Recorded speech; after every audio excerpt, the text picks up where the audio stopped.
আসসালামু আলাইকুম এভরিওয়ান। তোর অপেক্ষায় গল্পের পঞ্চম পার্ট। তো চলো বেশি কথা না কইয়া গল্প শুরু করা যাক। জেরিন বলল, ওমা তাই? এতদিন মনে হয় নজরে পড়লাম তাহলে। আমি বললাম এই না না, এই তুমি এখানে কেন? যাও অন্য কোথাও গিয়ে বসো। জেরিন বলল, বারে আমার জামাই কাজ করে ক্লান্ত হয়ে এখানে বসে আছে, আর আমি একটু সেবা যত্ন না করে বসে থাকবো? এইরকম মেয়ে আমি না। আমি বললাম, জামাই এমন ভাবে বলতেছে যেন আমি তার বিয়ে করেছি। এই যে মিস, আমি কিন্তু এখনো বিয়েতে হ্যাঁ বলিনি, তাহলে জামাই হলাম কিভাবে? জেন বলল, হ্যাঁ বলতে কতক্ষণ? আর জামাই ওই যে দেখো কাজে বসে আছে, আমি গিয়ে তোমার আব্বুকে বলবো আপনার ছেলে আমার সাথে প্রেমের অভিনয় করে এখন বলছে আমাকে বিয়ে করবে না। ও মা, ছেলে বলে কি ডাইরেক্ট প্রেম? ওই আমি তোমার সাথে কখন প্রেম করলাম? আর প্রেম করছি এটা যে তার প্রমাণ কি? জেরিন বলল, আরে বোকা, তুমি আমার সাথে যে প্রেম করো নাই এটা আমি আর তুমি জানি, কিন্তু বাবা তো জানে না। আর প্রমাণের কথা বলছো, এই যে দেখো ঘুরতে যাওয়ার পিক দেখছো, আরো আছে মামুন আর মনি, তারপর একই জায়গাতে রাসেল ভাই আর ভাবির বিয়ে। কি একটা সুন্দর দৃশ্য হবে তাই না? ও আল্লাহ, আমাকে মাটিতে ঢুকাইলাও, কি ডেঞ্জারাস মেয়েরা বাবা। আমি বললাম, তুমি এমনটা বলতে পারবে? জেরিন বলল, কেন নয়, আলবাত পারবো, দেখবা বাবা। ও বাবা, আপনার ছেলে। আর বলতে না দিয়ে জেরিনের মুখ চেপে ধরলাম। আমি বললাম, এই কি করছো তুমি? মান সম্মান কি মাটির নিচে ফেলে দিবা নাকি? জেরিন বলল, না তো, আকাশে ফেলবো। এই তুমি তো অনেক কাজ করেছো, খাবার খেয়েছো? আমি বললাম জেরিন বলল, একটা থাপ্পড় দিব। মিথ্যা বলো কেন? আমি দেখতেছি তোমার মুখটা শুকিয়ে আছে, চলো। আমি বললাম, কোথায়? জেরিন বলল, বেশি কথা বলবি না, আয় আমার সাথে। তারপর জেরিন আমাকে একটা রুমে বসিয়ে বলল, কোথাও যাবি না, আমি এক্ষুনি আসতেছি। যদি কোথাও যাস তাহলে তোর খবর আছে বলে দিলাম। এই বলে জেরিন চলে গেল। এইদিকে আমি জেরিনের এইরকম আচরণে বারবার মুগ্ধ। তার সবসময় দুষ্টমি, আমার উপর কি আর অধিকার খাটানো, এইসব আমার কেমন জানি ভালো লাগে। এগুলো ভাবতে ভাবতে জেরিন আবার রুমে আসলো, আর তার হাতে দেখলাম খাবার। আমি বললাম, এইসব কি? জেরিন বলল, ঘাস তোকে খাওয়ানোর জন্য আনছি, চুপচাপ বসে থাক, আমি খাইয়ে দিব। আমি বললাম, আমি তোমার হাতে খাবো কেন? আমি আমার বউয়ের হাতে খাবো, আর কারো হাতে খাবো না। দাও, আমি নিজে খেতে পারবো। জেরিন বলল, তো তোকে তোর বউ খাইয়ে দিবে, নে হা কর। আমি বললাম, না হা করবো না। জেরিন বলল, শুভর বাচ্চা, রাগ উঠাবি না বলে দিলাম। আমি বললাম, আরে আমি শুভর বাচ্চা হব কেন? আমি তার বাবা, বুঝলে? জেরিন বলল, তুই একটু বেশি বলতেছিস। এটা বলে একটা থাপ্পড় দিল। কি মেরে বাবা, এত জোরে কেউ থাপ্পড় মারে, তাও আবার এই পিচ্ছি ছেলেকে? জেরিন বলল, খাবি নাকি আরেকটা দিমু? হা কর বলছি। কেন জানি জেরিনের থাপ্পড়টা খেয়ে কিছু বলতে পারলাম না, উল্টো আমার আরো ভালো লাগছে তার এমন কাজে। এইবার আমি ভয়ে হা করে ফেললাম। তারপর জেরিন আমাকে খাইয়ে দিল। খাওয়া শেষ করে বলল, আমার বাবুটা কি বেশি ব্যথা পাইছে? আমি বললাম, মেরে খাবার খাইয়ে দিয়ে বলে বাবুটা কি ব্যথা পাইছে? জেরিন বলল, সরি, ভুলে মেরে ফেলেছি। আচ্ছা চলো ওইদিকে, মনে হয় বিয়ে পড়ানো শেষ হয়ে যাচ্ছে। আমি বললাম, চলো। তারপর আমরা বিয়ে যেখানে পড়ানো হচ্ছে সেখানে গেলাম। গিয়ে দেখলাম বিয়ে পড়ানো শেষ, এখন বিদায়ের বেলা। ওর আর কি, এটা তো কমন। খুশির জায়গাতে এখন কান্নার ঢল। আপু একে একে বাবা মাকে জড়িয়ে ধরে কান্না শেষ করে এখন আমাকে জড়িয়ে ধরে কান্না করে বলতে লাগলো, ভাই আমার আব্বু আম্মুকে দেখে রাখিস কেমন, আর নিজের খেয়াল রাখিস। আমিও আপুকে ধরে কান্না করে বললাম, আপু আমি দেখবনি, তুমি নিজের খেয়াল রেখো, আর চিন্তা করবে না কেমন? তখনই জেরিন বলে উঠলো, আরে ভাবি, আঙ্কেল আন্টিকে দেখাশোনার জন্য এই বলদকে না বলে আমাকে দায়িত্ব দিন, সবাইকে একসাথে দেখাশোনা করব। এটা বলে জেরিন জিব্বাতে কামড় দিল। আমি বললাম, এই রে পাগলিটা কি বলে দিল? আপু জেরিনের কথা শুনে কান্নামাখা মুখটাতে একটা হাসি দিয়ে বলল, ও মা তাই নাকি? টাইলের জল এতটুকু পর্যন্ত গড়িয়ে গেছে? আমি বললাম, আরে আপু তুমি অন্য কিছু ভেবো না, এটা তো জেরিন আপু মজা করে বলছে। আপু বলল, দাঁড়া কয়েকদিন যাক, তারপর তোর ব্যবস্থা করছি। এই বলে আপু আবার বাবার কাছে গেল, কি জানি বললো কে জানে। এইদিকে জেরিনের দিকে তাকিয়ে দেখি সে অগ্নিদৃষ্টিতে আমার দিকে তাকিয়ে আছে।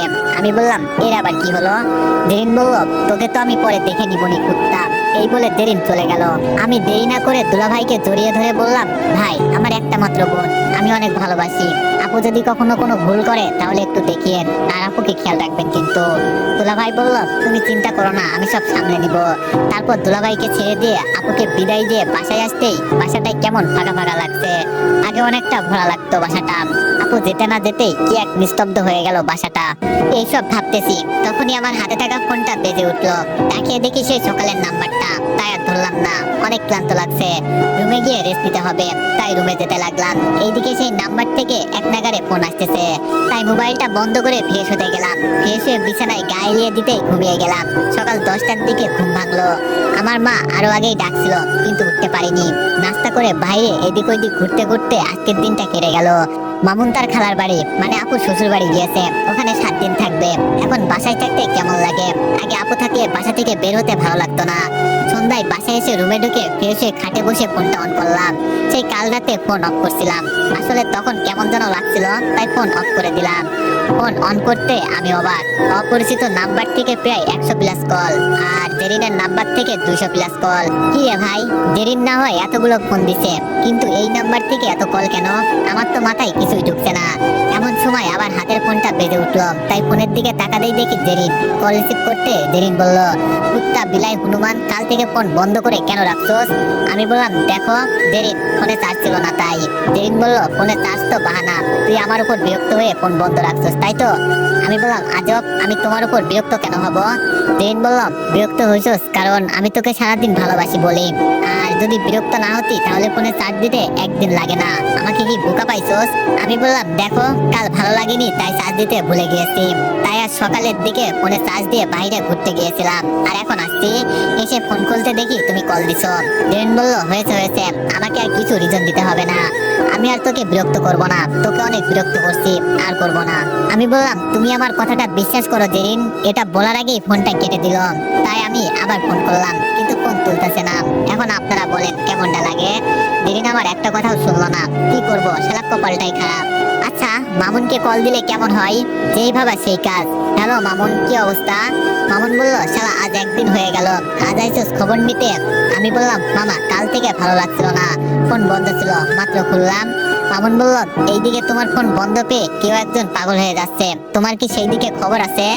আমি বললাম, কি করতাম ভাই, আমাকে কল দিছিল, কিন্তু আমার কথা না শুনেই ফোন কেটে দিল, এখন ফোন ধরছে না। মামুন বলল, কিছু করার নাই, ডাক করে আছে কাল থেকে। আমি বললাম, তা কখন আসবি? মামুন বলল, আছি কয়দিন, তারপর যাবো আর কি। আমি বললাম, আচ্ছা ভাই, তাড়াতাড়ি আসিস, এখন রাখি। মামুন বলল, আচ্ছা ভাই। মামুনের সাথে কথা বলে পড়তে বসলাম, পড়া শেষ করে খাবার খেয়ে রুমে এসে শুয়ে মোবাইল টিপতেছি, তখন আবার ফোনটা বেজে উঠলো। মনে করছি জেরিন, কিন্তু না, নাম্বার দেখে মাথা গরম হয়ে গেল। রিসিভ করে বললাম, এই তোর সমস্যা কি? ফোন কেন দিচ্ছিস বারবার? তুই বুঝতে পারছিস না আমি তোর সাথে কথা বলতে ইচ্ছুক না, তাও কেন বারবার বিরক্ত করছিস? মেয়েটি বলল, তুমি আমার কথাটা তো শোনো শুভ, আমি তোর কোনো কথাই শুনতে ইচ্ছুক না ভাই, আর বিরক্ত করবি না। এই বলে ফোন কেটে দিলাম। এখন আপনারা ভাবতে পারেন আমি কাকে এই কথা বললাম। আমি কথাগুলো বলতেছি নীলাকে। নীলা আমাকে কাল সকাল থেকে কল দিচ্ছিল, আমি না শোনার ভাগ করছিলাম, এবং লাগাতার কল দেওয়াই মানুষটি হচ্ছে নীলা। আমি বুঝি না এই মেয়ে চাই কি। এখন তো আমি তাকে বিরক্ত করছি না বা তার পিছনে ঘুরছি না, তাহলে আমাকে কেন সে কল দিচ্ছে? এইসব আমি নিজে নিজে বলতেছি, তখন জেরিনের কথা মনে পড়ে গেল, তাই দেরি না করে কল দিলাম, কিন্তু শয়তান মেয়ে কল ধরছে না, মাথা গরম হয়ে যাচ্ছে। আমি লাগাতার কল দিতে আছি, এমন সময় গিয়ে জেরিন ফোন ধরলো। আমি বললাম, কি হয়েছে তোমার, ফোন কেন তুলছো না? জেরিন বলল, ভালো লাগছে না তাই। আমি বললাম, কি করো এখন? জেরিন বলল, কি করি সেটা বলতে আমি ইচ্ছুক নয়। আমি বললাম, তুমি এরকম ভাবে কথা বলছো কেন? জেরিন বলল, তো কি রকম ভাবে কথা বলবো? তোকে আমি বলছি না আমি তোকে আর বিরক্ত করব না, তাহলে আবার আমাকে ফোন কেন দিলি? আমি বললাম, এমনিতেই দিলাম, কেন তোমার ভালো লাগছে না? জেরিন বলল, না, আমার ভালো লাগছে না ভাই, আমাকে আর ফোন দিবি না। এই বলে ফোন কেটে দিল, আমাকে কিছু বলতে না দিয়ে। ধ্যাৎ, এই মেয়ের এত রাগ থাকে কোথায় আমি বুঝি না। তারপর আমি আবার কল দিলাম, কিন্তু সে আর কল ধরছে না। যেদিন কল না ধরাতে তাই ফোনটা এক আছাড় দিয়ে ভেঙে ফেললাম। থাক, আর তোর সাথে কথাই কমো না, মাথা গরম হয়ে যাচ্ছে। সামান্য বিষয় নিয়ে রাগ করে ফোন না ধরার কি আছে? আচ্ছা, আমি এরকম কেন করছি? আমি তো জেরিনের থেকে দূরে যেতে চাচ্ছি, তাহলে তার সাথে কথা না বলাতে আমি এরকম করছি কেন? এবং এমন রাগ হলো যে নিজের ফোনটাই ভেঙে ফেললাম। আচ্ছা, আমি কি জেরিনকে ভালোবেসে ফেলেছি? না না, এ হতে পারে না। আমি আর অন্য কারোর মায়াতে পড়বো না। না, একবার যেই ভুল করছি তা আর করতে চাই না। আমি কাউকে ভালোবাসি না, আমি কাউকে ভালোবাসি না। এইসব ভাবতে ভাবতে ঘুমিয়ে গেলাম। অন্যদিকে নীলা ভাবতেছে, এটা কি হলো? এটা কি সেই শুভ যে আমার সাথে কথা বলার জন্য সারাদিন মরিয়া হয়ে থাকতো? এটা কি সেই শুভ যে আমাকে কখনো উঁচু গলায় কথা বলেনি? সে আজ আমাকে তুই করে বলছে। আমার ভাবতে অবাক লাগে। আসলে দোষ তো ওর না, দোষ আমার। আমি তাকে মূল্য দিইনি, এখনো কেমনে আমাকে মূল্য দিবে?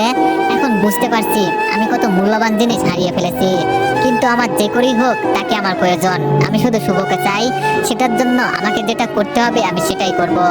আজকে 5 দিন হয়ে গেল আপুর বিয়ের। সেই দিন মোবাইল ভেঙেছিলাম, এখন পর্যন্ত আর ফোন কিনিনি। এই 5 দিনে বুঝে গেছি আমি জেরিনকে আমার জীবনে কতটা প্রয়োজন, কিন্তু তাকে আমি বলতে পারছি না, কারণ সে আমাকে তার সাথে কথা বলতে মানা করেছে। জীবনে নীলার পর যদি অন্য কোনো মেয়েকে আমি ভালোবাসতে চাইছি সেটা হচ্ছে জেরিন। এখন আপনারা হয়তো বলবেন, আমি যদি নীলাকে ভালোবাসতাম তাহলে জেরিনকে কেন ভালোবাসতে শুরু করলাম? দেখেন, যেই মেয়ে তার নিজের স্বার্থের জন্য তার ভালোবাসার মানুষের উপর প্রতিশোধ নিতে পারে, সে আর যাই হোক কারো ভালোবাসার যোগ্য না। তার থেকে বড় কথা, আমি তাকে এখন আর ভালোবাসি না। আজ আপু বাসায় আসছে, তাই বাসার সামনে দাঁড়িয়ে আছি। এটা বলতে বলতে আপুদের গাড়ি বাসার সামনে চলে আসলো। তারপর আপু আর দুলাভাই নামতে তাদের সালাম দিলাম। আসসালামু আলাইকুম আপু, দুলাভাই কেমন আছেন? দুলাভাই বলল, আমরা ভালো আছি, তুমি কেমন আছো? আমি বললাম আলহামদুলিল্লাহ। আচ্ছা, কথা বাসায় গিয়ে বলতে পারবো, এখন বাসায় চলেন। আপু বলল, আরে থাম, আরো মানুষ আছে। আমি বললাম, কে? এটা বলতেই গাড়ি থেকে জেরিন নামলো এবং তার দিকে তাকিয়ে দেখি মেয়ে আমার দিকে রাগি চোখে তাকিয়ে আছে। আমি সেই দিকে নজর না দিয়ে বললাম, আচ্ছা চলেন সবাই, এখানে দাঁড়িয়ে থাকবেন নাকি? আপু বলল, চল। তারপর সবাইকে নিয়ে বাসায় গেলাম। বাসায় ঢুকতেই আপু গিয়ে আম্মুকে জড়িয়ে ধরে কান্নাকাটি করতে লাগলো, আর আমি ওইদিকে আপুর ব্যাগ আপুর রুমে রেখে আমি আমার রুমে আসতে লাগলাম। আমি যখন আমার রুমের সামনে যাব, তার আগেই কেউ আমাকে পিছন থেকে ধাক্কা দিয়ে আমার রুমে ঢুকিয়ে দিয়ে দরজা বন্ধ করে দিল। এই কোন শালারে? এটা বলে পিছন ফিরে তাকাতেই দেখলাম জেরিন। তুমি এখানে? আর এইভাবে দরজা বন্ধ করার কোনো মানে আছে? এটা বলতে জেরিন দৌড়ে আমার কাছে এসে আমার কলার ধরে বলতে লাগলো, ওই কুত্তা, তোর ফোন বন্ধ কেন? সেই দিন একটু রাগ করছি বলে আমার সাথে কথা বলবি না, তাই তো? আমি বললাম, রাগ করছো তুমি, আমার কথা শুনতেও চাওনি, আর তুমি বলছো আমার সাথে আর কথা বলবা না, তাই আমি কথা বলিনি। জেরিন বলল, তাই বলে তুই আমাকে নিচ থেকে কল দিবি না? আমার রাগ ভাঙাবি না? ফোন বন্ধ করে রাখছোস কেন সেটা বল। আমি বললাম, ফোন নাই। জেরিন বলল, ফোন নাই মানে? আমি বললাম, ফোন ভেঙে ফেলেছি। জেরিন বলল, কেন? আমি বললাম, মনে রং লাগছে তাই। এটা বলে রুম থেকে বের হয়ে গেলাম। জেরিন বলল, মনে রং লাগছে, এটার মানে বুঝতে পারলাম না। এটার মানে হ্যাঁ, ইয়াহু, বুঝতে পেরেছি। এইদিকে আমি রুম থেকে বের হয়ে নিচে এসে অনেকক্ষণ দুলাভাইয়ের সাথে আড্ডা দিতে লাগলাম। দুলাভাই বলল, কি শালা বাবু, পড়ালেখা কেমন চলছে? আমি বললাম, আলহামদুলিল্লাহ ভালো। দুলাভাই বলল, তা বিয়ে কখন করবা? আমি বললাম, কি যে বলো না দুলাভাই, আমি এইসব পেরাতে নাই, কয়দিন যাক তারপর বুঝবা আমার পেতনি বোনকে বিয়ে করে কত ভুল করেছো। আমি কিন্তু কথাটা আপকে বলছি, কারণ তখন আপু নিচে আসতেছিল। এইদিকে দুলাভাই বলল, কি আর কমুশালা বাবু, এখন থেকে বুঝছি, একটু এইদিকে ওইদিকে তাকালে খালি বলে কোন মেয়ের দিকে তাকাইছিলাম। তখন কেমনটা লাগে তুমি বলো? শান্তি মতো কাউকে দেখতেও পারি না, এটা কেমন বিচার? সারাদিন বেড়াতে রাখে, আমি বৈষম্যের শিকার হচ্ছি না? এইদিকে দুলাভাইয়ের কথা শুনে আপু রেগে পুরো আগুন। আমি তো হাসতেছি, কারণ বেচারার কি অবস্থা হবে আল্লাহ জানে। আমি চোখের ইশারাতে বোঝাতে চেয়েছি, কিন্তু দুলাভাই বুঝতে পারছে না। দুলাভাই বলল, তোমার আপু একটা গুন্ডি মাইরি। এইবার আপু বলল, কি আমি গুন্ডি তাই না? আমি তোকে সারাদিন পেড়া দিই, তুই খালি রুমে আয়, তারপর দেখাচ্ছি আমি কত গুন্ডি। দুলাভাই বলল, শালা বাবু, এটা কিন্তু আমার সাথে অন্যায় হয়েছে, তুমি বলনি কেন তোমার আপু পিছনে দাঁড়িয়ে আছে? আমি বললাম, আপনাকে তো অনেকবার বোঝাতে চেয়েছি, কিন্তু না বুঝলে আমি কি করব? এখন রাতের জন্য পিঠে তেল মাখান গা। আপু বলল, আর এই যে তোকে বলছি। আমাকে উদ্দেশ্য করে বলল। আপু বলল, আমি কি গুন্ডি? তার থেকে বড় গুন্ডি তোর ঘাড়ে বসাচ্ছি, একটু সময় অপেক্ষা কর বাছা। আমি বললাম, আইছে, এক গুন্ডি বোনের থেকে 5 দিন হলো মুক্তি পাইছি, এখন বলে আরেকটা ঘাড়ে চাপাইবা, এটা কখনো হয় নাকি? আপু বলল, সেটা দেখা যাবে। আমি বললাম, যা যা, কি করতে পারবি দেখা যাবে। আম্মু বলল, তোরা ঝগড়া না করে খেতে আয়। তারপর আমরা খেতে গেলাম। খাওয়ার সময় আপু বলল, আম্মু তোমার ছেলের মোবাইল বন্ধ ছিল কেন? আম্মু বলল, শুভ বলছে ফোন নাকি ভেঙে গিয়েছে তাই। আপু বলল, আচ্ছা, তোমার সাথে আমি রুমে গিয়ে কথা বলছি। আম্মু বলল, আচ্ছা। এইদিকে আমি মনে মনে ভাবছি, আপু আম্মুকে আবার কি বলবে, জানি না কি বলে। আমি খাবার খাই, এটাই ভালো। খাবার খেয়ে নিজের রুমে চলে আসলাম। এসে শুয়ে শুয়ে ফোন টিপছি। তখন আবার নীলা ফোন দিল। মেজাজ খারাপ হয়ে গেল। ও, আপনাদের একটা কথা বলি, আপু আসার আগে আমি মার্কেট থেকে ফোন কিনেছি, তা কেউ জানে না। আমি কল ধরে বললাম, কি জন্য কল দিছো বলো। নীলা বলল, তুমি এরকম করে কথা বলছো কেন? আমি বললাম, আমি এরকম করে কথা বলি, এখন বলো কি জন্য ফোন দিছো। নীলা বলল, কেমন আছো? আমি বললাম, আগের চেয়ে অনেক ভালো আছি আলহামদুলিল্লাহ, কারণ আগে এক বেঈমানের জন্য রাতের পর রাত কান্নাকাটি করতাম, তার সাথে 1 সেকেন্ড কথা বলার জন্য আমার মন ছটফট করতো, তার অবহেলায় আমার দিন যেত, আর চোখের পানি ঝরে রাত শেষ হতো। এখন আর তেমন কিছু করি না, কারো ভালোবাসার জন্য পাগলামি করি না, তাই এখন ভালো আছি। নীলা বলল, আচ্ছা আমাকে কি ক্ষমা করা যায় না? আমি বললাম, আচ্ছা আপনি কে ভাই? আমি তো আপনাকে চিনি না, আপনার দোষটা কি যে আমি আপনাকে ক্ষমা করব? নীলা বলল, আমি সে যাকে তুমি স্বপ্নে দেখেছিলে, যাকে তুমি বলেছিলে তোমার স্বপ্নে রানী করে রাখবে, তার চোখ দিয়ে এক ফোঁটা চোখের পানি ঝরতে দিবে না, আমি সেই মানুষটা। আমি একটু হেসে বললাম, কই, আমি তো এমন কথা বলিনি। আর হ্যাঁ, ভেঙে যাওয়া স্বপ্ন চাইলে পূরণ করা যায় না, আর পূরণ হলেও আগের মতো হয় না। মীরা বলল, তুমি চাইলেই হবে। আমি বললাম, দেখো, আমি তোকে আগেও বলেছিলাম অতীতে কি হয়েছে না হয়েছে আমি সব ভুলে গেছি, সো তুইও ভুলে যা। আমি শুধু এখন বর্তমান নিয়ে পড়ে আছি, আগে কি হয়েছে সব বাদ। মীরা বলল, প্লিজ শুভ, এমনটা করো না, আমি তোমাকে অনেক ভালোবাসি, প্লিজ আমাকে একটা সুযোগ দাও, কথা দিচ্ছি আর এমন হবে না। আমি বললাম, ও, তুমি আমাকে ভালোবাসতে পারো, কারণ মানুষের একটা পছন্দ আছে, এটা বলে কি আমিও তোমাকে ভালোবাসতে হবে এমন কিন্তু না। আরেকটা কথা, আমি আল্লাহর কাছে একটা দোয়া করি, এক সমুদ্র ভালোবাসার পরও যার অন্যের প্রতি থাকে চোখ, সেই মানুষটা আমার না হোক। বাই, আর কল দিবা না। মীরা বলল, তুমি না অনেক বদলে গিয়েছো। আমি বললাম, সেই দিনও যা ছিলাম আজও সেটাই আছি, কোনো রকম বদলাইনি, যা সময়ের সাথে সাথে আপডেট হয়েছি। বাই বলে ফোনটা কেটে দিলাম। এইদিকে আপু আম্মু আব্বুর রুমে গিয়ে বলতে লাগলো, আম্মু তোমাকে একটা ইম্পর্টেন্ট কথা বলতাম, যদি কিছু মনে না করো। আম্মু বলল, আরে আমি কিছু মনে করব কেন, বল, তুই তো আমারই মেয়ে। আপু বলল, আসলে আম্মু কি করে যে বলি তোমাকে। আব্বু বলল, আরে এত কিছু না ভেবে বলে দে, কোনো সমস্যা হবে না। আপু বলল, তাহলে শোনো, যেহেতু আমরা এক ভাই এক বোন, এখন তো আমি পরের বাড়ি চলে গিয়েছি, আর শুভ তো আর বাড়িতে সবসময় থাকে না, তখন আম্মু একা হয়ে যায়, তাই না আম্মু? আব্বু বলল, আফরিন তুই কি বোঝাতে চাইছিস সোজাসুজি বলতো। আপু বলল, আমি বলতে চাইছি শুভকে বিয়ে দিয়ে দিতে, এতে আম্মু সবসময় ভাবির সাথে সময় কাটাতে পারবে, তাই না আম্মু? আম্মু বলল, তুই ঠিক বলেছিস। আব্বু বলল, এই তোর মাথা খারাপ নাকি, ছেলেটা এখনো ছোট, মাত্র ইন্টারে পড়ে, আর এতে বিয়ে, তার থেকে বড় কথা শুভ এখনো বেকার, ওর হাতে মেয়েকে দিবে। আপু বলল, সে ছোট নাকি বড় ছাড়ো তো, আগে বলো তোমরা রাজি নাকি, তোমরা রাজি হলে মেয়ের পরিবার সবাই রাজি আছে। আব্বু বলল, দেখ, বিয়েটা ছেলে খেলা নয়, আর একটা কথা হচ্ছে শুভকে বিয়ে দিলে তার ভবিষ্যৎ নষ্ট হয়ে যেতে পারে, এখন ওর পড়ালেখার সময়। আপু বলল, দেখো, ওর ভবিষ্যৎ নষ্ট হবে না বুঝলে, বিয়ের পরও পড়ালেখা করতে পারবে। আম্মু বলল, ওগো, মেয়ে তো ঠিক বলছে, তুমি রাজি হয়ে যাও। আব্বু বলল, কিন্তু শুভ বউকে খাবে কি? আম্মু বলল, কেন, তোমার কি কম আছে? আব্বু বলল, তা না। আম্মু বলল, তাহলে আর কোনো কথা নাই, মা তুই মেয়ের ছবি দেখাতো, মেয়ে দেখতে কেমন? আপু বলল, দেখতে কেমন মানে, মেয়ে তো তোমাদের সামনেই থাকে সব সময়। আম্মু বলল, কে? আপু বলল, কেন, জেরিন। আব্বু বলল, কি, জেরিন তো তোর ননদ। আপু বলল, আম্মু বলল, এটা কেমনে সম্ভব, আচ্ছা জেরিন কি রাজি?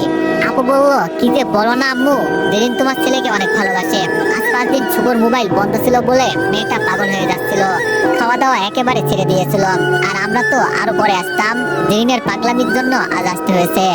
আমি বলি, তোমার ছেলের জন্য এমন মেয়ে আর কোথায় পাবে বলো তো, এখন যদি তোমরা রাজি থাকো তাহলে আমি জেরিনের আব্বু আম্মুকে আসতে বলবো।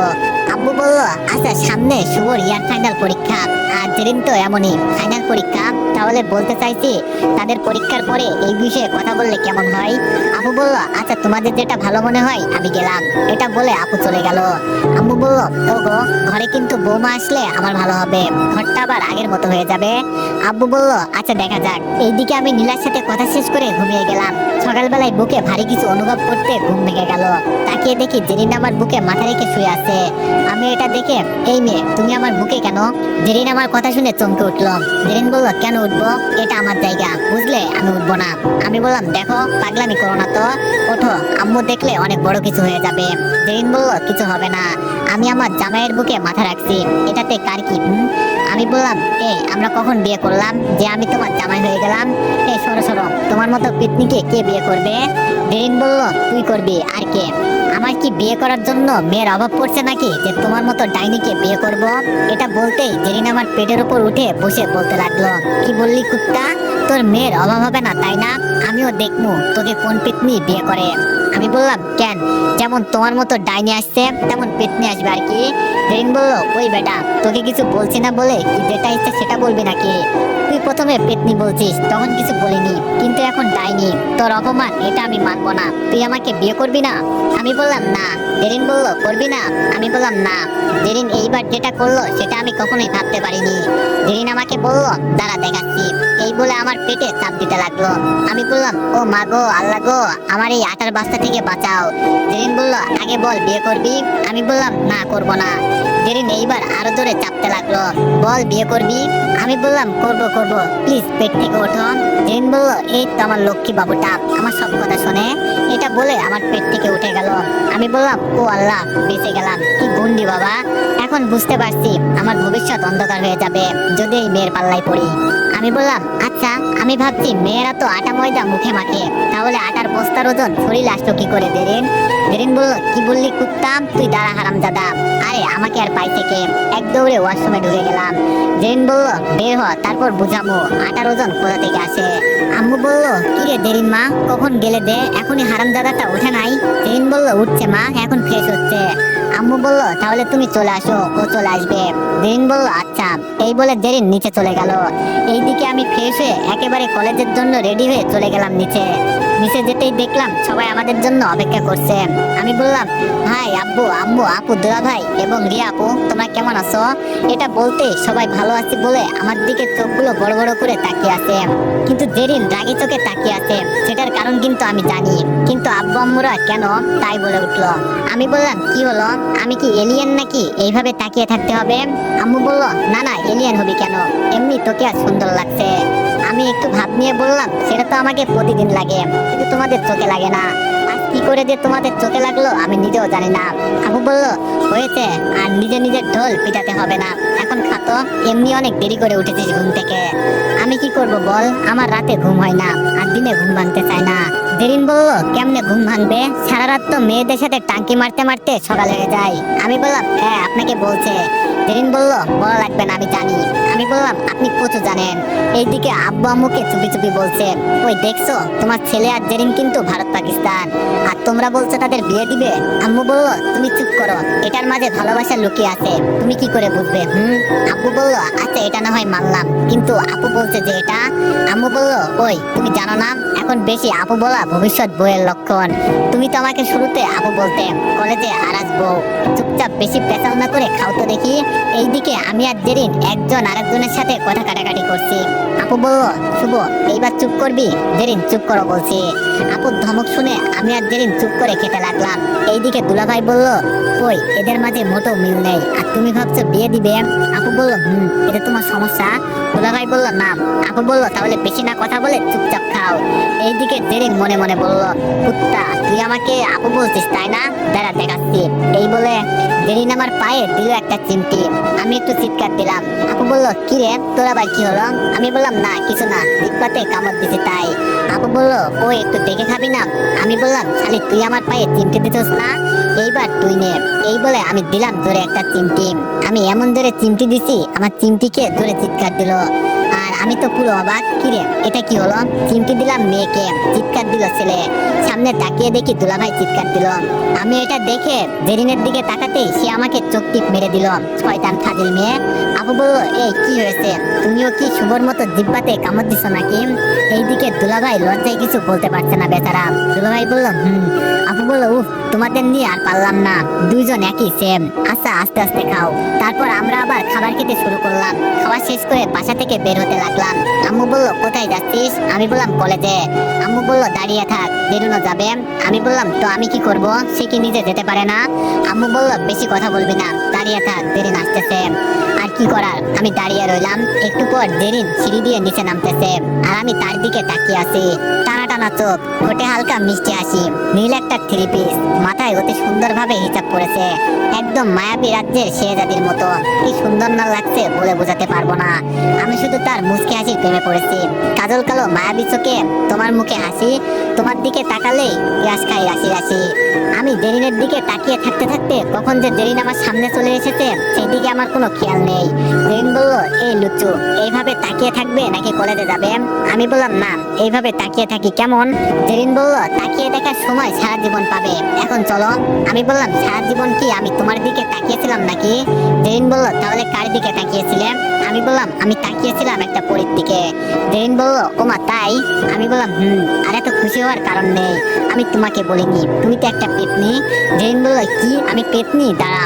আমি বললাম এই এখন কিছু করো না, এমনিতেই দেরি হয়ে যাচ্ছে, পরে দেখা যাবে, এখন চলো দেরি হয়ে যাচ্ছে কলেজের। জেরিন মনে মনে বলল আচ্ছা পেতনি বলা তাই না, সময় হোক দেখামুনি, চলো দেরি হয়ে যাচ্ছে। এই বলে দুইজন বাসা থেকে বের হয়ে এক একটা রিক্সা নিয়ে কলেজের উদ্দেশ্যে রওনা দিলাম। আসসালামু আলাইকুম এভরিওয়ান, তোর অপেক্ষায় গল্পের 6 নম্বর পার্ট। তো চলো বেশি কথা না কইয়া গল্প শুরু করা যাক। এই বলে দুইজন বাসা থেকে বের হয়ে একটা রিক্সা নিয়ে কলেজের উদ্দেশ্যে রওনা দিলাম। একটু পর আমরা কলেজে পৌঁছে গেলাম। রিক্সা থেকে নেমে ভাড়া দিয়ে জেরিনকে তার ক্লাসে যেতে বলে আমি আমার ক্লাসে চলে আসলাম, কারণ 3 মিনিট লেট। আর বেশি দেরি না করে স্যার থেকে অনুমতি নিয়ে ক্লাসে ঢুকে মামুনের সাথে বসে গেলাম। এইদিকে আমি একটা মেয়ের সাথে এক রিক্সায় এসেছি, এটা নীলা দেখে ফেলেছে। তার মাথায় এখন একটাই চিন্তা, ওই মেয়েকে কি লাগে শুভর না। মেয়েটাকে দেখলাম আমার ক্লাসে যেতে যাই, দেরি না করে মেয়েটার সাথে কথা বলি। তার শুভর সাথে কি সম্পর্ক? এইদিকে আজ মনি কলেজে না আসাতে জেরিন একা একা বসে থাকলো ক্লাসে। তখনই তার পাশে একটা মেয়ে এসে বলতে লাগলো, হাই কেমন আছো? জেরিন বলল ভালো, তুমি? মেয়েটি বলল আমিও ভালো আছি। আচ্ছা তোমাকে তো চিনতে পারলাম না। জেরিন বলল আসলে আমি এই কলেজে নতুন ট্রান্সফার হয়ে এসেছি। মেয়েটি বলল ও আমি নীলা, তুমি? জেরিন বলল আমার নাম জেরিন। নীলা বলল আচ্ছা তোমাকে একটা কথা জিজ্ঞেস করি, রাগ করবে না তো? জেরিন বলল আরে কেন রাগ করব, বলো কি বলবে। নীলা বলল আচ্ছা তুমি আমার বিএফ এর সাথে কেন এক রিক্সায় আসলে, ওর সাথে তোমার সম্পর্ক কি? জেরিন বলল বিএফ কে তোমার? আমি তো তোমার কথা কিছুই বুঝতে পারছি না। নীলা বলল আরে শুভর কথা বলছি, আসলে সে আমার বিএফ। আমাদের মাঝে কিছু ভুল বোঝাবুঝির কারণে শুভ আমার সাথে রাগ করে আছে। জেরিনের নীলার কথা শুনে কিছুটা মন খারাপ হয়ে গেল। জেরিন বলল আচ্ছা শুভ যে আপনার বিএফ সেটা আমি কি করে বিশ্বাস করব? নীলা বলল আচ্ছা এই ব্যাপার, দেখো প্রমাণ। এই বলে নীলার আমার আগের কিছু পিক দেখালো। এইসব দেখে জেরিনের চোখ দিয়ে কান্না আসতে লাগলো, কিন্তু কোন রকম আটকে রাখছে। নীলা বলল জানো শুভ না আমাকে অনেক ভালোবাসে, সে আমার জায়গায় অন্য কাউকে বসাতে পারবে না এবং বসাবেও না। আচ্ছা বলো না তোমার আর ওর সম্পর্ক কি? জেরিন অনেক কষ্ট করে বলল শুভ আমার বিয়ে লাগে। শুভর বোনের সাথে আমার ভাইয়ের বিয়ে হয়েছে, আর এখন আমরা তাদের বাসায় বেড়াতে এসেছি। নীলা বলল ও তাই বলি, আমার শুভ আমাকে ছাড়া আর কাউকে তার পাশে বসায় না। আচ্ছা আমি যে তোমাকে এইসব বলছি, তুমি কিন্তু শুভকে কিছুই বলবে না কেমন? জেরিন কান্না মুখে বলল আচ্ছা ঠিক আছে আমি বলবো না। আচ্ছা আমার ভালো লাগছে না, আমি এখন যাই তাহলে। নীলা বলল ও তোমার ভালো লাগছে না, আচ্ছা যাও সাবধানে যেও। আচ্ছা আরেকটা কথা শোনো, পারলে শুভর থেকে একটু দূরে দূরে থেকো কেমন? কারণ বুঝতে পারছো মেয়ে মানুষ তার প্রিয় মানুষকে অন্য কারোর সাথে সহ্য করতে পারে না। জেরিন নীলার কথায় মাথা নাড়িয়ে বলল আচ্ছা ভাই পরে কথা হবে। এই বলে জেরিন ক্লাস থেকে চোখ মুছতে মুছতে বের হয়ে গেল। নীলা বলল তীর একদম সঠিক জায়গায় লেগেছে, বা নীলা বা তোকে সত্যি গুরু মানতে হবে। একটা মুচকি হাসি দিয়ে কথাটা বলল। জেরিন কলেজ গেটে এসে একটা রিক্সা দাঁড় করিয়ে রিক্সায় উঠে ঠিকানা বলে দিল, আর রিক্সা তার আপন গতিতে চলতে লাগলো। এইদিকে জেরিনের চোখ দিয়ে অনবরত পানি পড়তেছে নীলার কথাগুলো শুনে। নীলা যখন কথাগুলো বলছে তখন জেরিনের মনে হচ্ছিল তার কলেজাটা মনে হয় কেউ এক টান দিয়ে বের করে ফেলতেছে। জেরিন ভাবতে লাগলো হয়তো নীলা সত্যি বলছে, কারণ শুভকে আমি যতবার ভালোবাসি বলেছি সে ততবার আমাকে ফিরিয়ে দিয়েছে। মনে হয় আমাকে না নীলাকে ভালোবাসে শুভ, তাই এমন করছে। আমি আর শুভর সাথে তেমন কথা বলবো না, যত দূরে থাকতে হয় থাকবো। শুধু শুধু মায়া বাড়িয়ে নিজেকে কষ্ট পেতে হবে। এইদিকে আমি সব ক্লাস শেষ করে মামুনকে বিদায় দিয়ে জেরিনের জন্য দাঁড়িয়ে থাকলাম, কিন্তু তার আসার নামগন্ধ পাচ্ছি না। তাই তাকে কল দিলাম, কিন্তু কল রিসিভ করছে না। তখন পিছন থেকে কেউ একজন বলে উঠলো কাকে খুঁজতেছেন? আমি মেয়ে কণ্ঠ শুনতে পেয়ে মনে করলাম জেরিন, তাই বলতে লাগলাম এই তোমার এতক্ষণ? আর বলতে পারলাম না, কারণ এই কথাটা বলতে বলতে পিছনে তাকাতে যাকে দেখলাম তাকে দেখে আমার মাথা 440 ভোল্ট গরম হয়ে গেছে। আপনাদের অনুমান ঠিক, এটা নিলাম। তারপর আমি তাকে দেখে বলতে লাগলাম আমি যাকেই খুঁজি না কেন তাতে আপনার কি? নীলা বলল আমার তো কিছু না। আচ্ছা তোমার সাথে কি একটু কথা বলা যাবে? আমি বললাম না, আমি আপনার সাথে কথা বলতে ইচ্ছুক নই। নীলা বলল প্লিজ শুভ, জাস্ট 5 মিনিট কথা বলবো, প্লিজ না করো না। তার এইরকম অনুরোধ দেখে না করতে পারলাম না। আমি বললাম আচ্ছা ঠিক আছে বলেন, কথা শুধু 5 মিনিট, এর বেশি না। নীলা মাথা নাড়িয়ে বলল নীলা বলল সরি। আমি বললাম সরি কেন? নীলা বলল ওই যে তোমাকে অপমান করছি আর অপবাদ দিছি তার জন্য। প্লিজ আমার ভুল হয়েছে, তুমি আমাকে ক্ষমা করে দাও প্লিজ। আমি বললাম নীলা আমি আপনাকে আগেও বলেছি এখনো বলছি, আমার আগের কিছু এখন মনে নেই, তাই বলছি এসব কথা আর তুলবেন না। নীলা বলল তুমি বিশ্বাস করো শুভ, আমার এতে কিছু করার ছিল না। ওই নেয়ালের বাচ্চা আমার তোমার প্রতি হিংসা তৈরি করে দিয়েছে, এতে আমার কিছু করার ছিল না। প্লিজ আমাকে ক্ষমা করে দাও, আমি কিন্তু তোমাকে এখনো অনেক ভালোবাসি, কথা দিচ্ছি আর কখনো ছেড়ে যাব না। আমি একটু হেসে বললাম ভালোবাসো?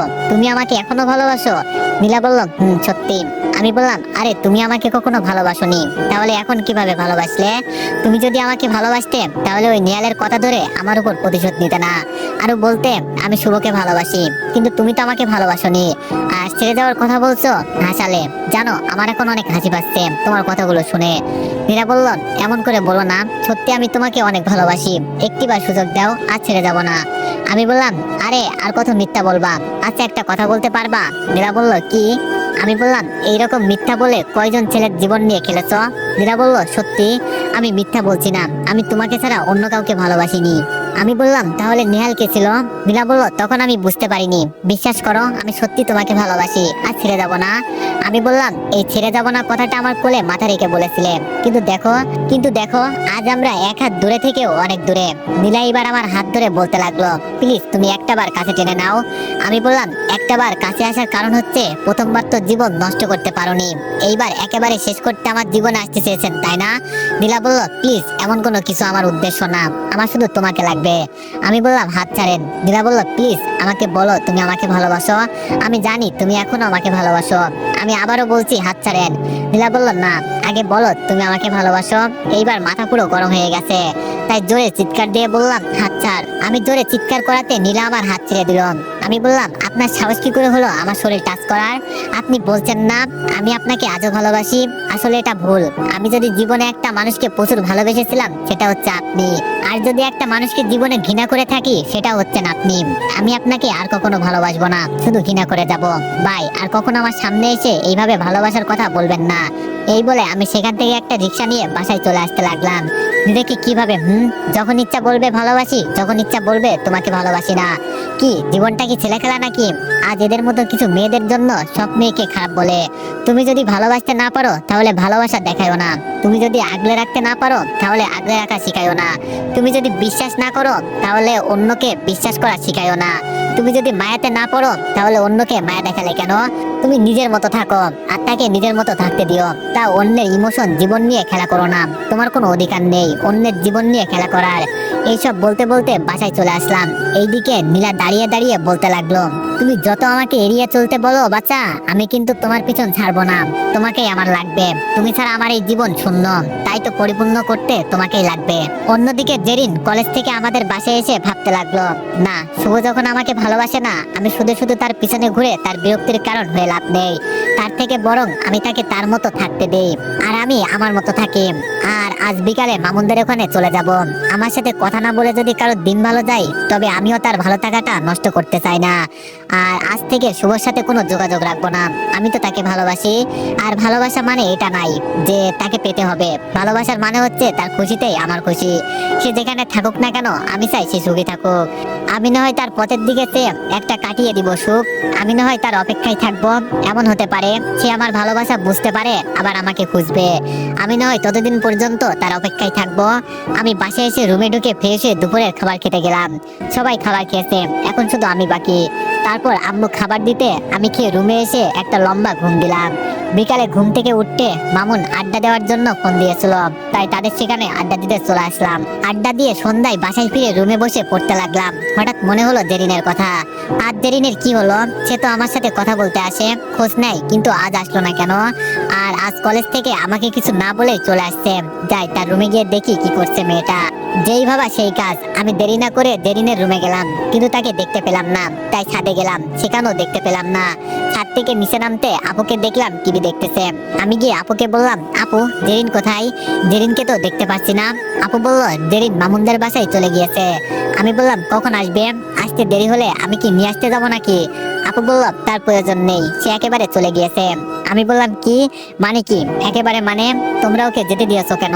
আরে তুমি কেমন ভাবি ওর? আপু বলল, আমার কি দোষ? সে নাকি বলছে তারপরে অনেক সমস্যা হচ্ছে, সামনে পরীক্ষা, তাই চলে যেতে চাচ্ছে। আমরা অনেক বলেছি কিন্তু থাকেনি। আমি বললাম, ও এই বলে মন খারাপ করে চলে আসলাম। জেরিন চলে যাবে, আর আমাকে তো বলে যেতে পারতো, কিন্তু সে বলেনি। আমি এতটা পর হয়ে গেলাম তার কাছে। আচ্ছা হতে পারে আমাকে বলতে ভুলে গিয়েছে। আমি এসব ভাবতে ভাবতে রুমে এসে জেরিনকে কল দিলাম, কিন্তু আমার ফোন জেরিন কেটে দিচ্ছে। আমি বারবার কল দিচ্ছি, বারবার কল কেটে দিচ্ছে। আমি বুঝতেছি না এই মেয়ের আবার কি হলো। ধ্যাৎ, যে আমার কল ধরছে না আমি তাকে কেন বারবার কল করতেছি। এটা বলে ফোন রেখে পড়তে বসলাম। কিছুক্ষণ পর পর মা খাবার খেতে ডাকলো, তাই খাবার খেতে গেলাম। খাবার খেয়ে এসে ফোন হাতে নিয়ে দেখলাম জেরিন কল দিছে, তাই আমি আবার কল ব্যাক করলাম। জেরিন বলল হ্যালো। আমি বললাম এই তোমার সমস্যা কি বলো তো। জেরিন বলল কই আমার কোনো সমস্যা নাই। আমি বললাম তাহলে ফোন দিলে কেটে দিচ্ছ কেন, আর আমাদের এখান থেকে চলে যাবে সেটা আমাকে বলে যাওনি কেন। জেরিন বলল বলার প্রয়োজন মনে করি না। আমি বললাম ও আচ্ছা, আমার বলার প্রয়োজন মনে করো না তাই না। জেরিন বলল আচ্ছা ভাই এখন পড়বো। এই বলে জেরিন ফোন কেটে দিল। জেরিন ফোন কেটে দিয়ে বলতে লাগলো স্বপ্নে তোমায় আসতে দেখে আমিও আমার স্বপ্ন সাজিয়েছিলাম, কিন্তু আমি ভুলে গিয়েছিলাম যে প্রতিটা স্বপ্ন পূরণ হয় না। এইদিকে আমি বলতে লাগলাম জেরিনের আবার কি হলো, সে আমার সাথে এরকম আচরণ করার কারণ কি, হঠাৎ তার ব্যবহার এরকম হওয়াতে আমি চিন্তাতে পড়ে গেলাম। আমি জেরিনের কথা ভাবতে ভাবতে ঘুমিয়ে গেলাম। এইদিকে জেরিন আমাকে এইরকম কথা বলাতে সে নিজে নিজে কান্না করে বলতে লাগলো জেরিন তুই এত খারাপ হয়ে গেলি কবে, তুই তো এমন ছিলি না, তুই কিভাবে পারলি তোর ভালোবাসার মানুষকে এইভাবে কথা বলতে। জেরিন নিজে নিজে এগুলো বলছে আর কান্না করছে। এইভাবে কখন যে ঘুমিয়ে গেল জেরিন নিজেও বলতে পারবে না। আমি আজ সকালবেলা তাড়াতাড়ি করে ঘুম থেকে উঠে ফ্রেশ হয়ে নাস্তা করে কলেজে চলে আসলাম, উদ্দেশ্য জেরিনের সাথে কথা বলাম। কিন্তু ক্লাস টাইম হয়ে গেল, এখনো জেরিন কলেজে আসলো না। মামুন বলল কিরে কাকে এইভাবে খুঁজতেছিস। আমি বললাম জেরিনকে। আচ্ছা জেরিন কি আজ কলেজে আসবে না। মামুন বলল না।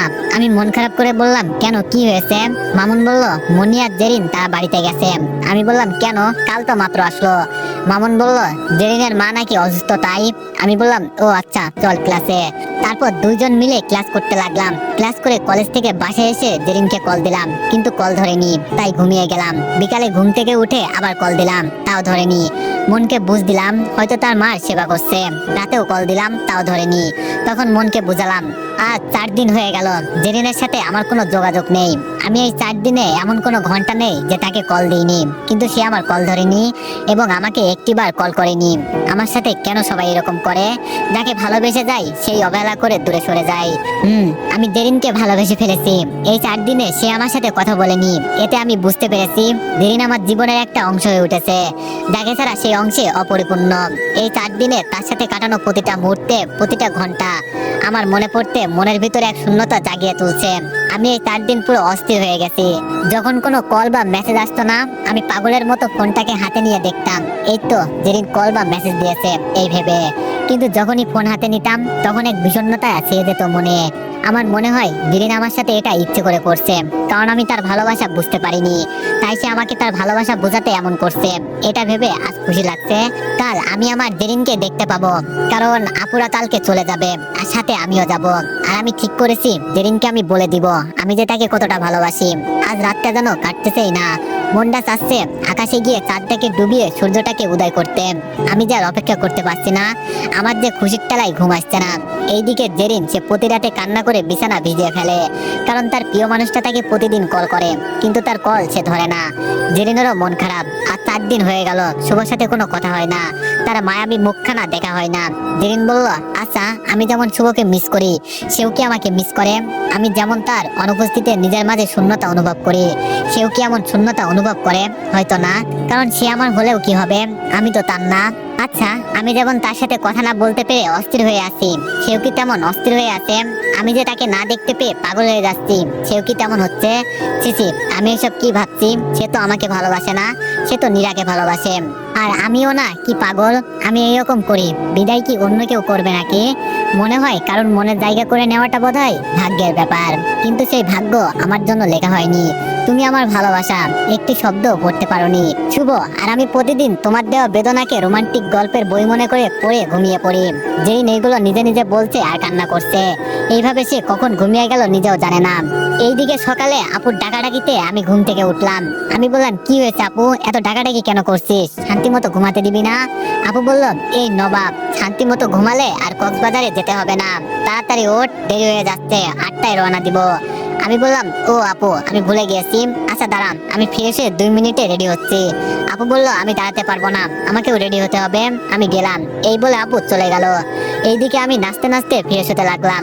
ফ্রেশ হতে হতে ফাটা গলায় গান গাইতেছি, ও জেরিন শুনতে কি পাও, আমি আসতেছি, আমি আসতেছি। কেউ হাসবেন না, আমি একজন বিখ্যাত বাথরুম সিঙ্গার, তাই ধন্যবাদ দিয়ে লজ্জা দিবেন না। ফ্রেশ হয়ে রেডি হয়ে নিচে গিয়ে নাস্তা করতে লাগলাম। এইদিকে জেরিন আমার আসার কথা শুনে সেই সকাল থেকে রান্নাঘরে গিয়ে রান্না করতেছে। সে সবাইকে বলছে নাকি আসছে রান্না করবে সব, তাই আর কেউ কিছু বলে না, সে রান্না করছে খুশি মনে। এইদিকে আমরা নাস্তা শেষ করে আম্মু আব্বুর সাথে কিছু কথা বলে তাদের থেকে বিদায় নিয়ে আপুর শ্বশুর বাড়ির দিকে রওনা দিলাম। এইদিকে নীলা বসে বসে ভাবতেছে শুভদের আবার কি হলো, আজ কয়দিন ধরে কলেজে দেখছি না, কোনো খবর নাই, কল দিলেও ধরে না। আচ্ছা শুভ কি? না না, এটা হতে পারে না, শুভ শুধু আমার, আর কারো নাম? আমার আর শুভর মাঝখানে যে আসবে তাকে আমি শেষ করে দিব, তা আমার শুভকেই প্রয়োজন। এইদিকে নিহাল বলল, ওই তোরা কি করছিস, তোদের কি কাজ করতে বলেছি? ভাই একটু অপেক্ষা করেন, আমরা কিছু একটা করব, শুধু সুযোগ খুঁজতেছি, সুযোগ পেলে কাম ছেড়ে ফেলবো। নিহাল বলল, ওই শুভর বাচ্চাকে যত তাড়াতাড়ি পারিস শিক্ষা দিবি, আমি আর অপেক্ষা করতে পারছি না, ভাই চিন্তা করিয়েন না। নিহাল বলল, দরকার প্রয়োজনে মেরে দিবি, আমি সব সামলে নিব। ওকে ভাই, এই বলে ফোন কেটে দিল। নিহাল হাসতে হাসতে বলল, শুভ তুই অনেক বড় ভুল করেছিস, আমার জিনিসের দিকে হাত বাড়িয়ে অনেক বড় ভুল করেছিস, তোর তো জ্ঞান। এই বলে একটা শয়তানি হাসি দিল। এইদিকে 3 ঘন্টা পর আমার হবু শ্বশুর বাড়ি পৌঁছালাম। বাসায় এসে এইদিক ওইদিক আমি তাকাচ্ছি আর জেরিনকে খুঁজতেছি, সবাইকে দেখতে পাচ্ছি, আঙ্কেল আন্টি মনি আপু সবাই, কিন্তু আমার মনের পাখি কোথায়? আমি যে তাকে দেখার জন্য অস্থির হয়ে আছি। ওগো প্রিয়তমা গেলে কোথায়, একবার দেখা দাও তোমার এই মায়াবী মুখখানা, এগুলো ভাবছি। তখনই মনি আপু বলল, কি শুভ কাকে খুঁজতেছ? আমি বললাম, কই কিছু না তো, এমনি তাকিয়ে দেখছি বাসাটা। মনি বলল, ও আচ্ছা এখানে বসো, আমি নাস্তা নিয়ে আসি। মনি আপু এটা বলে চলে গেল আর আমি একটা সোফায় বসে নিচের দিকে তাকিয়ে ফোন টিপতে লাগলাম। একটু পর চিরচেনা কণ্ঠে বলে উঠল, এই যে মিস্টার, প্রেম পরেও করতে পারবেন, আগে এই নাস্তাগুলো খেয়ে নেন। আমি মেয়েটার কথা শুনে ফোন থেকে নজর সরিয়ে উপরে তাকিয়ে অনেক খুশি হলাম। এখন মনটা চাইতেছে লুঙ্গি ডান্স দিতে, কারণ আমার সামনে জেরিন দাঁড়ানো। এইবার খুশি মনে তার দিকে আরো ভালো করে তাকিয়ে আমার হাসি মুখটা কালো হয়ে গেল, কারণ মেয়েটা একেবারে শুকিয়ে গেছে। এই 4 দিনে চোখের নিচে কালো দাগ পড়ে গিয়েছে। আমি বললাম, জেরিন তোমার শরীরের এই অবস্থা কেন? কিন্তু জেরিন আমার সাথে কথা না বলে আমার সামনে নাস্তা রেখে চলে গেল। জেরিনের এইরকম ব্যবহারে আমি কিছুটা কষ্ট পেলেও নিজেকে সামলে নাস্তা করতে লাগলাম। এইদিকে জেরিন সেইখান থেকে এক দৌড়ে তার রুমে এসে কান্না করতে লাগলো আর বলতেছে, শুভ তুমি এখানে কেন এসেছো? শুভ আমার কষ্ট আরো বাড়াতে? আমি যে তোমাকে ভীষণ ভালোবাসি, তোমাকে দেখলে নিজেকে সামলাতে পারি না, ইচ্ছে করে জড়িয়ে ধরে বলতে তোমায় ভালোবাসি, কিন্তু বলতে পারছি না, কারণ তুমি অন্য কারোর। তুমি কেন বারবার আমার সামনে এসে আমার মনের অনুভূতিগুলো জাগিয়ে দিচ্ছ? কেন তুমি বারবার আমার সামনে এসে তোমার উপর মায়া বাড়াচ্ছ? কি করব, আমি তো তোমার সাথে থাকতে চাই, কিন্তু ভাগ্যের পরিহাস তুমি অন্য কারো। জেরিন এগুলো নিজে নিজে বলছে আর কান্না করছে। এইদিকে আমি নাস্তা শেষ করতে মনি আপু এসে আমাকে একটা রুম দেখিয়ে দিয়ে চলে যাওয়ার সময় আপুকে বললাম, মনি আপু। মনি বলল, বলো। আমি বললাম, জেরিনের কি হয়েছে, ওর শরীর এমন হয়েছে কেন? মনে হয় রাতে কান্না করে, তুমি কি কিছু জানো? মনি বলল, না, মেয়েটা অনেক চাপা স্বভাবের, আমি অনেক জানতে চেয়েছি বাট কিছু বলতেছে না। আমি মনে করছি তোমার সাথে কিছু হয়েছে, কিন্তু এখন দেখছি তুমিও কিছু জানো না। আমি বললাম, ও আচ্ছা, আমি দেখি জেরিনের কি হয়েছে। মনি বলল, দেখিও। আচ্ছা এখন ফ্রেশ হয়ে নিচে আসো খাবার খেতে। আমি বললাম, মাত্র না নাস্তা করলাম। মনি বলল, কি করবে, দুপুর তো হয়ে গিয়েছে। আমি বললাম, তাও ঠিক, আচ্ছা আমি ফ্রেশ হয়ে আসতেছি। এরপর আমি ফ্রেশ হতে গেলাম আর মনি আপু চলে গেল। এইদিকে জেরিন আমার সামনে আসবে না, তাই আগে ভাগে খাবার নিয়ে রুমে চলে গেল। সবাই ওকে অনেক বলছে একসাথে খেতে, বাট সে বলছে তার নাকি ভালো লাগছে না, তাই রুমে চলে গেছে। এইদিকে আমি ফ্রেশ হয়ে নিচে খাবার খেতে গেলাম। নিচে এসে একটা টেবিলে বসে সবার দিকে তাকালাম, সবাই আসছে কিনা তা দেখতে। তখন জেরিনকে দেখলাম না, তাই আন্টিকে বললাম, আন্টি জেরিন কোথায়? আন্টি বলল, বাবা ওর নাকি ভালো লাগছে না, তাই খাবার নিয়ে রুমে চলে গিয়েছে। তুমি কিছু মনে করো না বাবা। আমি একটু মন খারাপ করে বললাম, আরে আন্টি কি যে বলেন না, আমি কেন মন খারাপ করব? আন্টি বলল, আচ্ছা খাও, এইসব আমার মেয়ে বানিয়েছে, সকাল থেকে অনেক কাজ করছে তো তাই হয়তো খারাপ লাগছে। আমি বললাম, এগুলো সব জেরিন বানিয়েছে? মনি বললাম, শুভ তুমি আসবে শুনে সেই সকাল থেকে রান্না করে গিয়ে রান্না করতেছিল। আমি একটু খুশি হলাম, জেরিন আমার জন্য এত সব রান্না করছে, তাই আর দেরি না করে খেতে লাগলাম। বাহ, জেরিন অনেক মজা করে রান্না করতে পারে, তার রান্না অনেক মজা হয়েছে। যাই হোক, বিয়ের পর মজা করে বউয়ের হাতে রান্না খেতে পারবো। আন্টি বলল, বাবা খাবার কেমন হয়েছে? আমি বললাম, আন্টি খাবার অনেক মজা হয়েছে, এক কথায় অসাধারণ, যত প্রশংসা করব ততই কম হবে। আপু বলল, হয়েছে, বেশি তেল মাখতে হবে না, এখন খাতো। দেখছেন, একেই বলে শত্রু, আমার ভালো দেখতে পারে না। আমি বললাম, নিজে তো এমন খাবার বানাতে পারে না, আবার অন্যজনের প্রশংসা করছি, এতে জ্বলে নাকি? আমার কথা শুনে আপুর শাশুড়ি বলল, এই যে আমার বৌমাকে নিয়ে একদম বাজে কথা বলবে না, আমার বৌমা অনেক ভালো রান্না করতে পারে, বুঝলে, আর যাতে এমন কথা না শুনি। মনে মনে বললাম, বাবা এই ডাইনি এখানে সবাইকে বশ করে রেখেছে, এই ডাইনিকে এখানে যেমন তেমন কথা বলা যাবে না। আমি বললাম, আরে আন্টি আমি তো মজা করলাম, আপু অনেক সুস্বাদু খাবার বানায়। আন্টি বলল, এইরকম মজা জানো আর না শুনি, এইবার খাও তো। এরপর আমি চুপচাপ খেতে লাগলাম। খাবার শেষ করে রুমে এসে বিছানায় গায়ে লিয়ে দিতে ঘুমিয়ে গেলাম। এইদিকে আমি আজও কলেজে আসলাম না দেখে নীলা চিন্তা করতে লাগলো, শুভ গেল তো গেল কোথায়, আমি যে তাকে না দেখে থাকতে পারছি না, এইসব নিজে নিজে বলতেছে।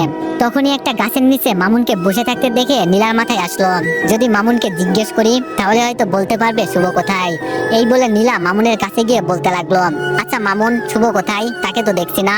মামুন বলল, কেন শুভকে দিয়ে কি কাজ? নীলা বলল, অনেক কাজ, তুমি বলো শুভ কোথায়। মামুন বলল, অনেক কাজ? আপনার কাজ হচ্ছে মানুষের মন নিয়ে খেলা করা, তাই না মিস নীলা? নীলা বলল, মুখ সামলে কথা বলো, তুমি আমার পার্সোনাল বিষয়ে কথা বলতে এসো না, তোমার যেটা বলছি সেটা বলো। মামুন বলল, আমি আপনাকে আমার পার্সোনাল বিষয় বলতে ইচ্ছুক না, এখন আপনি যেতে পারেন। নীলা বলল, শুভ কোথায় সেটা জিজ্ঞেস করছি, তোমার পার্সোনাল বিষয় না, তাড়াতাড়ি বলো শুভ কোথায়। মামুন বলল, যেহেতু শুভ আমার বন্ধু সেহেতু এটা আমার পার্সোনাল বিষয়, তো আমি কাউকে বলতে বাধ্য নই, আর আপনার মতো নিচু খারাপ চরিত্রহীন মেয়েকে তো আমি আরো বলবো না। নীলা বলল, দেখ তুই আমার মুখ খারাপ করাবি না, আমি কি করতে পারি সেটা তুই ভালো করেই জানিস। মামুন বলল, আর এটাও জানি আপনি এখন শুভর কাছে যেতে চান। নীলা বলল, মামুন বলল, আর এটাও জানি আপনি তার সম্পত্তির জন্য তাকে এখন ভালোবাসেন, কারণ আপনি জেনে গিয়েছেন নিয়ালের কাছে একটা কানাকড়িও নেই, তাই আপনি আবার সোনার ডিম দেওয়া মুরগি খুঁজতেছেন, যেটা এখন শুভ, তাই তো মিস নীলা? নীলা বলল, তুমি এসব কি বলছো? আমি সত্যি শুভকে ভালোবাসি, বুঝলে, তাকে পেতে আমি সব করব, বুঝলে। মামুন হেসে বলল, তুমি একবার শুভকে বোকা বানিয়েছো, কিন্তু আর পারবে না, সে তোমার কাজকর্ম সব আগে থেকেই জানে, বুঝতে পারলে, কিন্তু এটা জানে না যে তুমি আবারও তার সাথে অভিনয়ের খেলা করছো। ছি, আমার ভাবতে অবাক লাগে, একটা মেয়ে এতটা লোভী কেমনে হয়, টাকার জন্য মিথ্যা নাটক, তাও আবার একবার না শত শতবার। এইবার তেমন কিছু আমি হতে দিব না, বুঝলে, আমি সব শুভকে বলে দিব। নীলা বলল, এই শোন, তোর কত টাকা লাগবে বল, আমি দিচ্ছি, তাও তুই শুভকে কিছু বলিস না, আর আমাকে সাহায্য কর শুভকে পেতে, পরে দুইজন ভাগ করে নিব, কেমন অফার? মামুন বলল, আসলে তুই যে একটা মিথ্যাবাদী প্রতারক সেটা তোর এমন কথা শুনে জানতে পারলাম, আর তুই আমাকে কিনতে চাস, তুই যদি তোর সব টাকাও দিয়ে দিস তাও আমি এমন কাজ করব না। থু, এইসব বলে মামুন সেখান থেকে চলে গেল। এইদিকে নীলা সেখানে দাঁড়িয়ে দাঁড়িয়ে ভাবতেছে, এই শালার একটা ব্যবস্থা করতে হবে, নাই আমি কখনোই শুভকে পাবো না।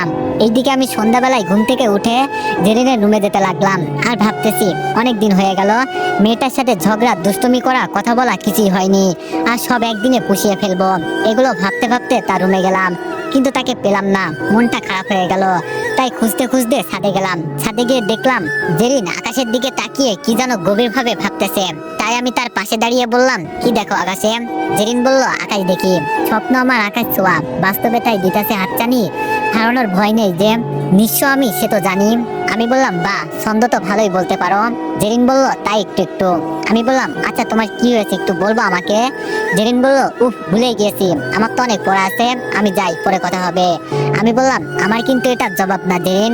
জেরিন বলল, পরে কথা হবে, আমি আসি। এই বলে এক দৌড়ে চলে গেল জেরিন। তুমি এমন করছো কেন তা আমি জানি না, কিন্তু এটার পিছনে কিছু একটা কারণ আছে সেটা আমি জানি।